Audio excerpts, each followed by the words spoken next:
Hello Persona fans and welcome back to Trinity Soul Tuesdays, the show where I cover an episode of Persona Trinity Soul every 2 weeks and encourage you all to watch along with me. When we last left off, we learned all about Naginomori High School's human anatomy model.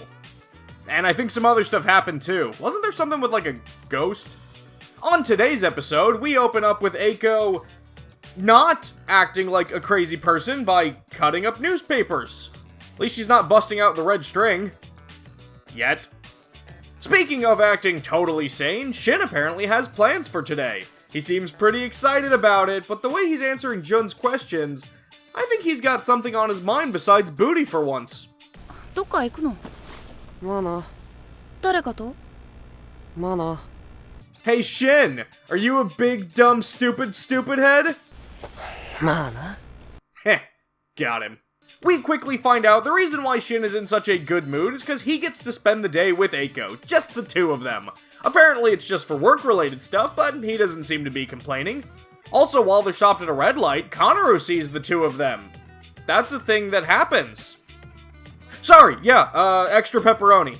Back at the house, Jun is tidying up when he finds the copy of A Whale's Feather from episode 4. And this episode does just kinda cut back to him reading it every now and then, so rather than focus on it every time it happens, I'll just periodically shove in clips, because that's basically what the show does anyway.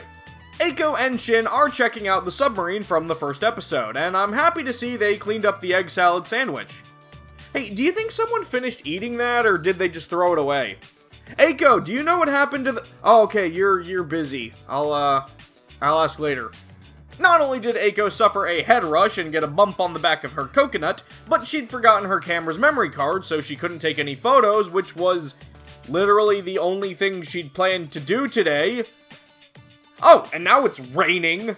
The two go into— Wait, there are other restaurants? Well, whatever. Eiko decides to ask Shin if he can just draw stuff for her records rather than taking a photograph. He won't get any money, but it's all good though, he'll be paid in exposure.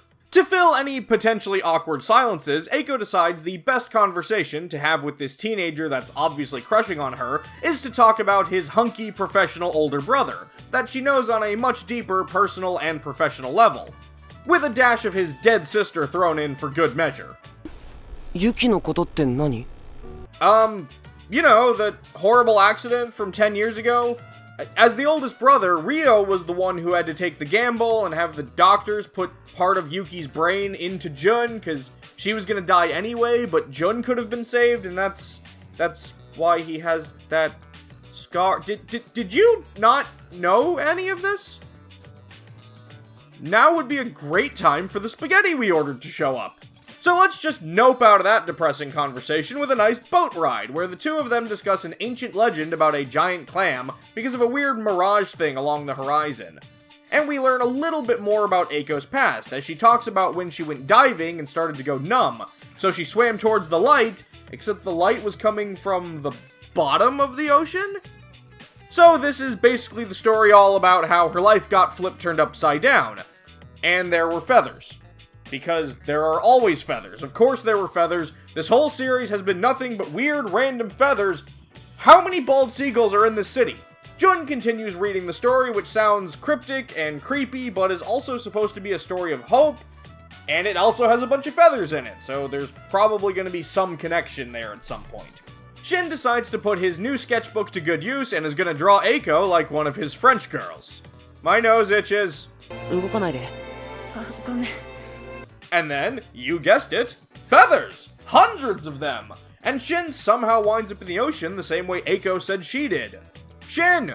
Don't swim towards the light! Or do, I'm not your boss, what do I know? And then the red-haired girl is also there, and her dress explodes into even more feathers, and then we're back on the boat! With thousands of feathers! They've really gone from recurring symbol to over-the-top concept. And before I can even ask what the fuck is happening, that is where our episode ends. I'm very confused. This episode started out feeling like it was going to be a brief social link type thing between Shin and Eiko, and I liked that we got to learn a little bit more about her and also what happened with Jun and Yuki, but towards the end of this episode, I just got lost. I know they're setting stuff up for later, but I feel like the rule of show, don't tell really only works if what you show makes any sense at all, so overall, I just didn't really care for this episode.